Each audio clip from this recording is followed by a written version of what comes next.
cells and battery. Next topic. What is a cell and what is a battery? First is definition. Cell means cell is a defined which convert chemical energy into electrical energy is called as a cell. Definition means cell is a defined chemical energy into electrical energy is called as a cell. They are classified into cell. In another definition is cell. A cell is an electrochemical device. It consists of two electrode made of different material and the electrolyte. The chemical reaction between electrode and electrolysis produce the voltage is called as a cell. Another definition. Simple definition. First previous you talked in. Next, cells are classified. One is dry cell, another one is a wet cell. Dry cells means it is a primary cell. The primary cells are classified. Next, primary cells are classified. One is simple vortex cell, another one is carbon zinc cell, or another name is dry cell or Leyland cell. Next one is alkaline cell, next one is mercury cell, next one is silver oxide cell, next one is lithium cell. This is a primary cells.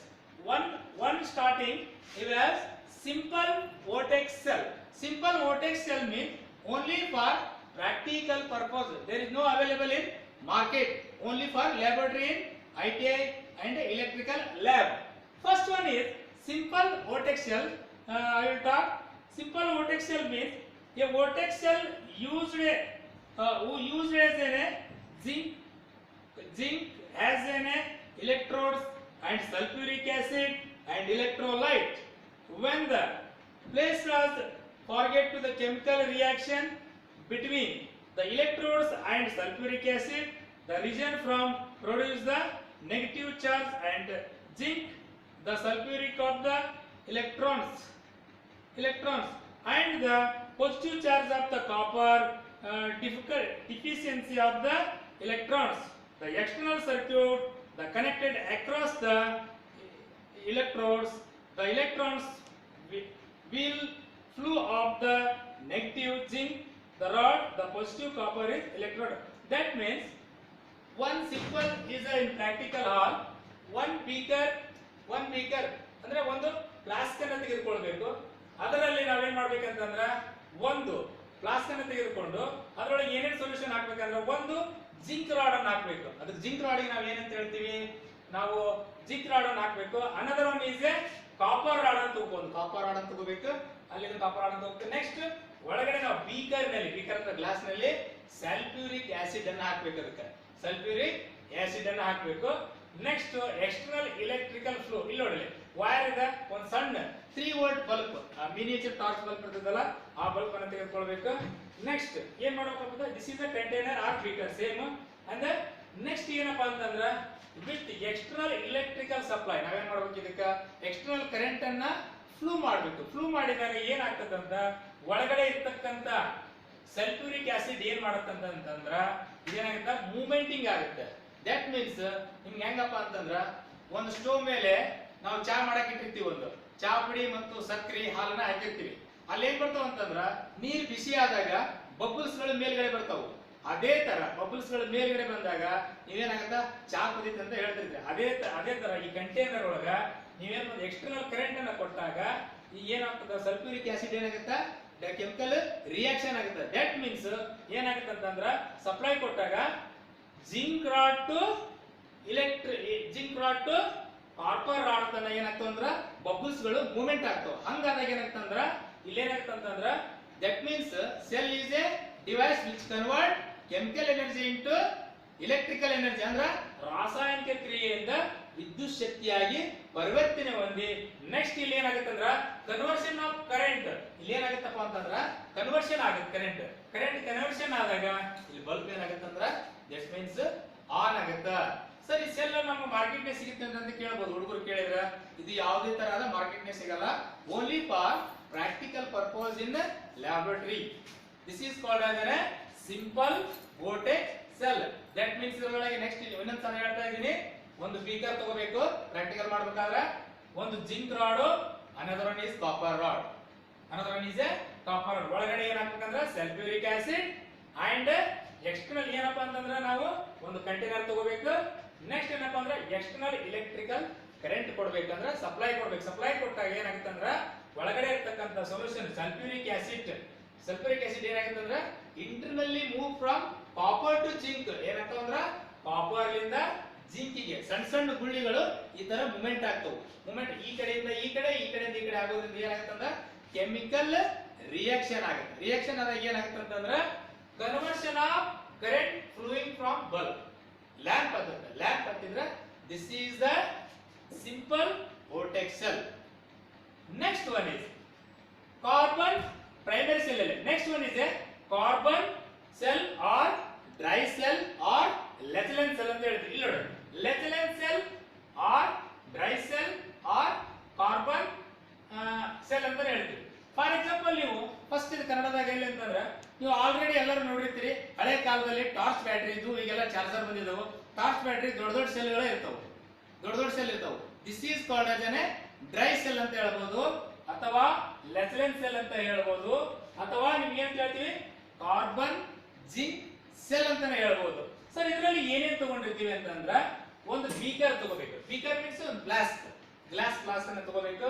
ಒಳಗಡೆ ಏನ್ ಹಾಕಿರ್ತೀವಿ ಅಂತಂದ್ರೆ ಒಂದು ಏನೇನು chemical ಹಾಕಿರ್ತೀವಿ ಅಂದ್ರೆ positive ಮತ್ತು negative side ನಲ್ಲಿ, ನೆಗೆಟಿವ್ ನಲ್ಲಿ ಜಿಂಕ್ ರಾಡ್ ಹಾಕಿರ್ತೀವಿ, ಪಾಸಿಟಿವ್ ನಲ್ಲಿ ಏನ್ ಹಾಕಿರ್ತೀವಿ ಅಂತಂದ್ರೆ ಪಾಸಿಟಿವ್ ನಲ್ಲಿ ಕಟ್ ಮಾಡ್ತಾರೆ ಕಾರ್ಬನ್ ರಾಡ್ ಹಾಕಿರ್ತೀವಿ, ನೆಗೆಟಿವ್ ನಲ್ಲಿ ಜಿಂಕ್ ರಾಡ್ ಹಾಕಿರ್ತೀವಿ, ಪಾಸಿಟಿವ್ ನಲ್ಲಿ ಕಾರ್ಬನ್ ರಾಡ್ ಹಾಕಿರ್ತೀವಿ. ನೆಕ್ಸ್ಟ್ ಸೊಲ್ಯೂಷನ್ ಏನ್ ಹಾಕಿರ್ತೀವಿ ಅಂದ್ರೆ NH+Cl ಹಾಕಿರ್ತೀವಿ. ಸೊಲ್ಯೂಷನ್ ಏನ್ ಹಾಕಿರ್ತೀವಿ NH+Cl. ಒಳಗಡೆ ಈ ಸೆಲ್ ಒಳಗಡೆ ಮತ್ತೊಂದು ಇನ್ನೊಂದು ಏನ್ ಕೆಮಿಕಲ್ ಇರ್ತಂದ್ರೆ carbon powder and magnesium dioxide. For example ನೀವು ಸೆಲ್ ನೋಡಬಹುದು, ಒಂದ್ ಸೆಲ್ ತಗೊಳ್ರಿ, ಸೆಲ್ ಅನ್ನ ಓಪನ್ ಮಾಡಿ ಅರ್ಧ ಭಾಗ ಕಟ್ ಮಾಡಿ. ಕಟ್ ಮಾಡಿದ್ರೆ ನಿಮಗೆ ಏನ್ ಸಿಗುತ್ತೆ ಅಂದ್ರೆ ನಡುವೆ ಒಂದು ಸೆಂಟರ್ ರಾಡ್ ಸಿಗುತ್ತೆ, ಕರೆಯದು. This is called as a carbon rod ಅಂತ ಹೇಳ್ತೀವಿ. ಅದ್ರ ಮೇಲ್ಗಡೆ ಹಿಂಗೆ ರೌಂಡ್ ಆಕಾರ ಇರುತ್ತೆ, ಅದು ದಿಸ್ ಈಸ್ ಪಾಸಿಟಿವ್ ಅಂತ ಹೇಳ್ತೀವಿ. ಸೆಲ್ ನೀವು ನೋಡಿರ್ಬೋದು ಹಳೆಗೆ, ಅದ್ರ ಬುಡಕಡೆ ತಳ ಒಂದು ಸಾಫ್ ಇರ್ತದೆ. This is called as A zinc rod ಅಂತ ಹೇಳ್ತೀವಿ. ಜಿಂಕ್ ಅಂತ ಹೇಳ್ತೀವಿ, ಜಿಂಕ್ ರಾಡ್ ಅಂತ ಹೇಳ್ತೀವಿ.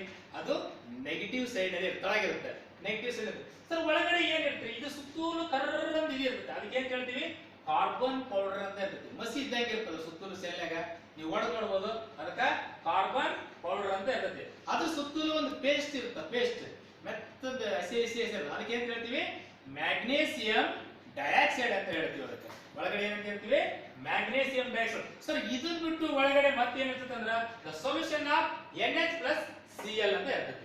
NH+Cl ಅಂತ ಇರ್ತದೆ. ಸರ್ ಇದು ಯಾವ ತರ ಇರ್ತದೆ ಅಂತಂದ್ರ ನೆಕ್ಸ್ಟ್ ಏನಪ್ಪಾ ಅಂತಂದ್ರ ನೆಕ್ಸ್ಟ್ ಇದು Leclanche cell or carbon zinc cell. The container of this is a cell is glass jar. The jars are contain strong solution of ammonium chloride. NH+Cl ಅಂತಂದ್ರೆ ಅಮೋನಿಯಂ ಕ್ಲೋರೈಡ್ ಅನ್ನು ತೆಗೆದುಕೊಳ್ಳಬೇಕು. Next ammonium chloride NH4Cl. This solution is a alkaline and act on a electrolyte ಅಂತ ಹೇಳ್ತೀನಿ. ಈ solution ಹೆಂಗಿರುತ್ತಪ್ಪ ಅಂತಂದ್ರ electrolyte ಆಗಿ ಇದು ಏನ್ ಮಾಡುತ್ತೆ ಅಂತಂದ್ರ ಈ ಸೆಲ್ ನಲ್ಲಿ ಕೆಲಸ ಮಾಡ್ತಾ ಇರ್ತದೆ. ನೀವು ಡೈಲಿ ಬಾಯಿ ಈ ಸೆಲ್ ಗಳನ್ನು ನೋಡಿರ್ಬೋದು. ನೀವು ಏನಪ್ಪಾ ಅಂದ್ರೆ ರೇಡಿಯೋಕ್ ಹಾಕ್ತಿರ್ತಿದ್ರು, ಅವಾಗೆಲ್ಲ ಹಿಂದಿನ ಕಾಲದಲ್ಲಿ ರೇಡಿಯೋಕ್ ಹಾಕ್ತಿದ್ರು, ಕೈ ಟಾರ್ಚ್ ಬ್ಯಾಟ್ರಿ ಇರ್ತಿದ್ವು. ಈಗೆಲ್ಲ ಏನಾಗಿದೆ ಅಂತಂದ್ರ ನಮಗ ಚಾರ್ಜರ್ ಲೈಟ್ ಅದಾವ, ಈಗ ಅದಾವು ಬಹಳ ಕಡಿಮೆ ಇರ್ತದೆ. ಈ ಸೆಲ್ ಗಳನ್ನ ನೀವು ನೋಡಬಹುದು. ಸರ್ ಯಾವ ತರ ಯಾಕೆ ಮಾಡಿ ಎಲೆಕ್ಟ್ರೋಲೈಟ್ ಆಗಿ ಇದೇನ್ ಮಾಡುತ್ತೆ ಅಂತಂದ್ರೆ ಇದು ವರ್ಕ್ ಮಾಡುತ್ತೆ. The process of part of the place in the center of the jar, glass jar.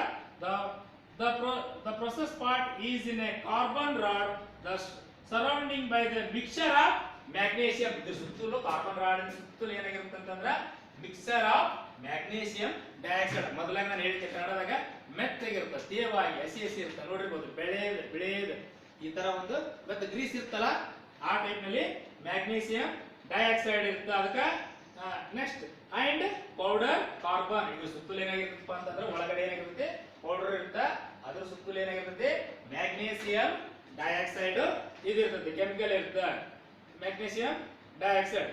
the carbon rod from the positive electrode. Carbon rod ಹೆಂಗ್ ವರ್ಕ್ ಮಾಡುತ್ತಂದ್ರ ಪಾಸಿಟಿವ್ ಸೈಡ್ ನಲ್ಲಿ ಇರ್ತೈತಿ, ಅದಕ್ಕೆ ಪ್ಲಸ್ ಅಂತ ಇರುತ್ತೆ, ಮ್ಯಾಗ ಒಂದು ಗುಂಪಿನ ಇದ್ದಂಗೆ ಇರುತ್ತೆ. This is called as a carbon rod. ಅದು ಪಾಸಿಟಿವ್ ತರ ವರ್ಕ್ ಮಾಡುತ್ತೆ. ಪಾಸಿಟಿವ್ ತರ the carbon rod from the positive electrode from the cell and MnO2 acts on the depolarized zinc is dissipated the solution in the jar and acts on a negative electrode. zinc rod ಹೆಂಗ್ ಮಾಡಿರುತ್ತೆ ಅಂದ್ರೆ ಕೆಳಗಡೆ base ಇರುತ್ತಲ್ಲ ಅದಕ್ಕೆ ಏನು ಹೇಳ್ತೀವಿ ನಾವು zinc rod ಅಂತ ಹೇಳ್ತೀವಿ. This is called as a Leclanche cell ಅಂತ ಹೇಳ್ತೀವಿ. ಸರ್ ಇನ್ನೊಂದು ಡ್ರೈ ಸೆಲ್ ಅಂತ ಬರ್ದಿದ್ರಿ. ಡ್ರೈ ಸೆಲ್ ಅಂದ್ರೆ ಒಂದೇ, ಲೆಥಲೆನ್ ಸೆಲ್ ಅಂದ್ರೆ ಇದು ಪ್ರಾಕ್ಟಿಕಲ್ ಆಗಿ ಮಾಡಿರ್ತಾರ. ಡ್ರೈ ಸೆಲ್ ನಿಮ್ಮ ಮಾರ್ಕೆಟ್ ನಲ್ಲಿ ಹೆಂಗಿರ್ತದೆ ಅಂತಂದ್ರೆ the danger of the spilling in the liquid electrode from the Leclanche types of cell leads to the negative of another class of cells is called as a dry cell. ಅದರೊಳಗೆ ಬರ್ದಿರ್ತಾರ dry cell ಏನಪ್ಪಾ ಅಂದ್ರೆ for example ಇದನ್ನ purify ಮಾಡಿ market ನಲ್ಲಿ ಬಿಡಬೇಕಾದ್ರೆ dry cell ಅಂತ ಬಿಟ್ಟಿರ್ತಾರೆ. Sir ಏನ್ questions ಗಳು ಬರ್ತಾವ ಅಂದ್ರೆ ನಿಮಗೆ ಎಕ್ಸಾಮ್ ನಲ್ಲಿ ಏನ್ ಕೇಳ್ತಾರೆ, Leclanche cell is the positive side, the carbon rod. Exam ನಲ್ಲಿ ಹೆಂಗ್ ಕ್ವಶನ್ ಕೇಳ್ತಾರ ಅಂದ್ರ in Leclanche cell zinc, the negative side is zinc, the positive side which one of the material used ಅಂತ ಆಪ್ಷನ್ ಕೊಟ್ಟಿರ್ತಾರ. A B C D ಅಂತ ಕೊಟ್ಟಿರ್ತಾರ. ಅಲ್ಲಿ ನೀವೇನ್ ಕೊಟ್ಟಿರ್ತಾರ ಕಾರ್ಬನ್ ರಾಡ್ ಅಂತ ಬರೆದ್ರೆ ಅಂತಂದ್ರೆ ಕಾರ್ಬನ್ ರಾಡ್ ಯಾವ್ದು ಟಿಕ್ ಮಾಡಿದ್ರೆ ದಿಸ್ ಇಸ್ ಓಕೆ. ಮತ್ತೆ ನೆಕ್ಸ್ಟ್ ಲೆಥಲೆನ್ ಸೆಲ್ ಅಲ್ಲಿ ಯಾವ ಸೊಲ್ಯೂಷನ್ ಅನ್ನು ಯೂಸ್ ಮಾಡಿರ್ತಾರೆ ಅಂತ ಕೇಳ್ತಾರೆ. NaCl ಅಂತ ಕೊಟ್ಟಿರ್ತಾರ. What is the solution of in Leclanche cell dry cell ಅಂತ ಕೇಳಿದ್ರೆ NH+Cl ಅಂತ ಇರ್ತೈತಿ.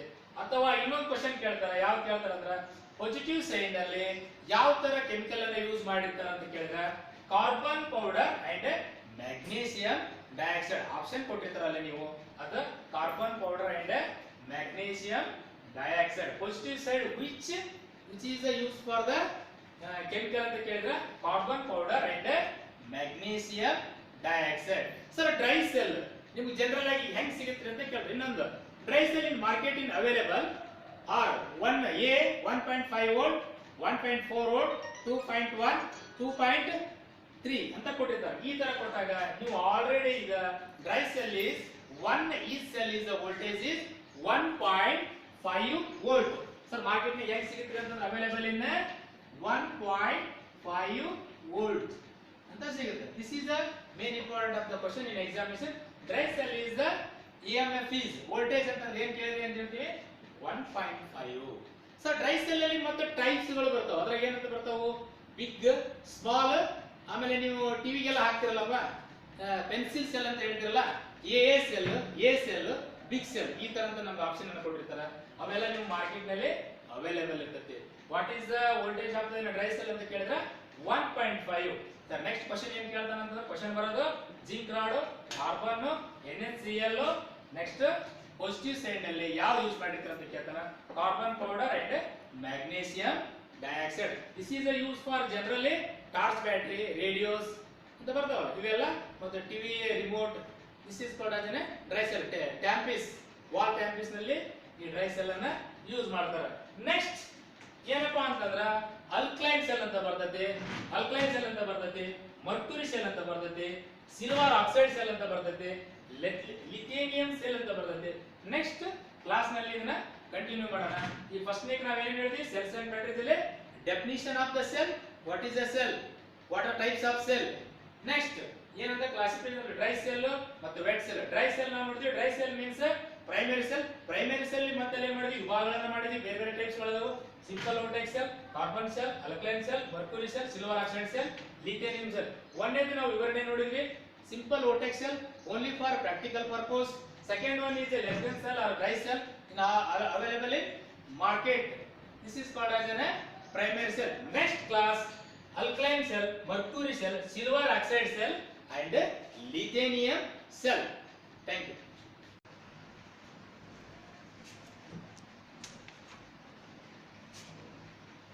ನಾ ಇದು ನೋಡಲೇ ಇಲ್ಲ, ಹೇಳ್ಬಿಟ್ಟೆ ಭಯಪಟ್ಟು ದೃಷ್ಟಿ ಏನಿಲ್ಲ, ಅದಾಯ್ತು ನೋಡಿದ್ರಿ ರಜಾ.